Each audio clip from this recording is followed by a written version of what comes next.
Қазақстан Республикасының мемлекеттік рәміздер күні құтты болсын.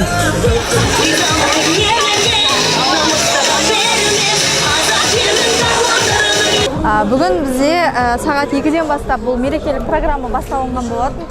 Сағат 2-де біз квест символ жалпы қалалық квестті өткізген болатынбыз. Оған бүгінгі таңда қазір 15 команда қатысты. Ол қазір бізде 3 сағаттан бері қаламыздың әр локацияларында болып жатыр. Қалалық квест, яғни бұл біздің мемлекеттік рәміздер күніне арналған біздің іс-шарамыз. Және де біздің осы Арбатта қазір сағат 5:30-да басталады. Ол көпшілікпен бірге Қазақстан Республикасының әнұранын орындаймыз бірге. Содан кейін жастар фестивалі басталады. Менің елім деген жастар фестивалі басталады. Бұл жерде яғни әртүрлі локация болады. Ол жерде бізде TikTok зона, одан кейін қазақ пати, яғни жастардың бір-бірімен dance battle деп айтамыз ғой.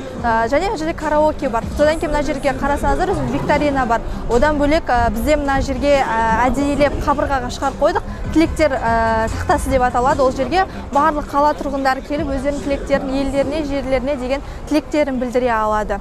Енді жалпы бүгін күшті атмосфера күтіп тұрмыз, енді погода болмаса деп айтсам болады.